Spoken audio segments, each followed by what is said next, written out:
Hi everyone, it's Sunday, February 20th, time for another HideNet Week in Review. I'm Vera Dordick. Starting with the U.S. market, interest was good, and although not all buyers came in with acceptable prices, the week did end on a firm level. In fact, producers said they had a good week of sales.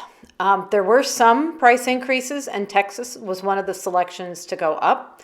Sales as high as $32 for seasonal weights were reported, although the highest levels were modest volumes.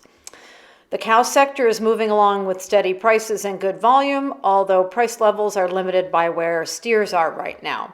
The only steers seeing any really appreciable increases are those for automotive use.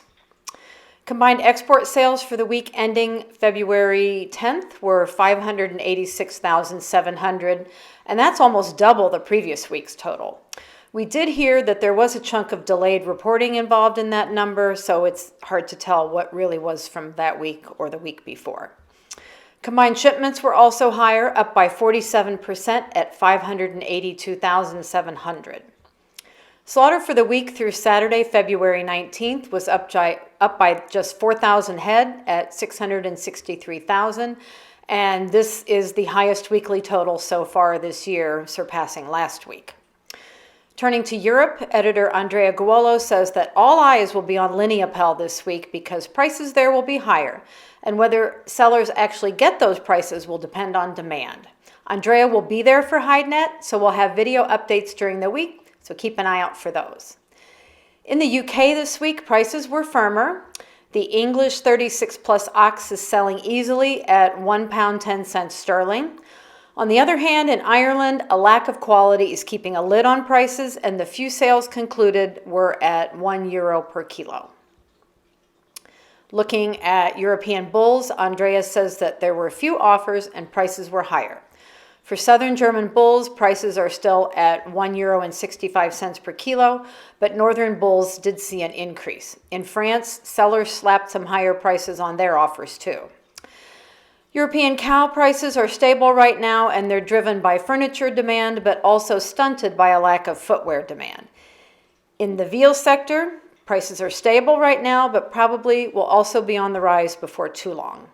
In his analysis, Andrea takes a look at what's likely to happen with prices and sales at Lineapel and what the status of production is in the different market sectors. Turning to South America, editor Ronald Guiel says that raw material prices stabilized this week and that the average price was steady at $3.49 per kilo. TR1 is also unchanged at 95 cents per square foot. Actually, pretty much all of Latin America was steady last week. In other news from Brazil, the state bank BNDES sold $370 million in JBS shares in their effort to divest themselves of that company. After a decade in Brazil, China resumes the top spot for footwear imports in that country.